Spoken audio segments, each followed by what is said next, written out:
मराठा आंदोलनामुळे बेस्ट सेवा ही प्रभावित झालेली आहे। मंत्रालयाजवळील रस्त्यावर आंदोलकांनी ठिय्या केलेला आहे। मराठा आंदोलकांनी बेस्ट बस, पोलीस व्हॅन अडवली आहे। आझाद मैदानात जरांगेंचं एकीकडे आमरण उपोषण सुरू आहे तर दुसरीकडे मंत्रालयाजवळ आंदोलकांनी ठिय्या मांडलेला आहे। अजिबात गोंधळ करू नका, धिंगाणा घालत बसू नका, 2 तासाच्या आत मुंबई रिकामी करा असं आवाहन जरांगेंनी आंदोलकांना केलेलं होतं। तरी सुद्धा यावेळी मराठा आंदोलकांनी मंत्रालयासमोर ठिय्या केलेला आहे। तर याचाच आढावा घेतला आमच्या प्रतिनिधी मनश्री पाठक यांनी। काय करत नाहीये, या सरकारचं करायचं काय? आमच्या पाटीला काय झालं तर अख्ख्या मुंबईला आम्ही हाऊस बस करून टाकणार आहे।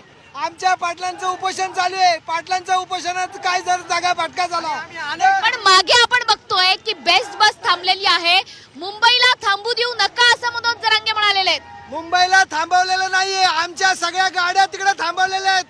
आम्हाला जेवायला नाहीये, आम्ही उपाशी आहे, पाणी प्यायला नाहीये आणि हे कशाला चालवलं पाहिजे?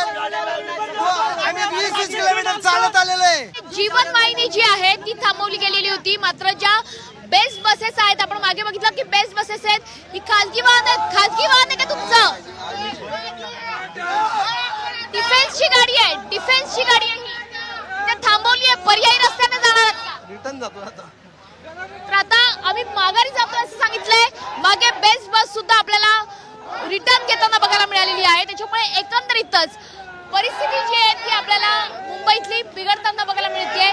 चक्का जाम केलेला आहे आंदोलकांनी आणि संपूर्ण रस्ता जो मंत्रालय ते मेट्रो सिनेमापर्यंत जाणारा जो रस्ता आहे तो संपूर्ण रस्ता आता आंदोलकांनी व्यापलेला आहे।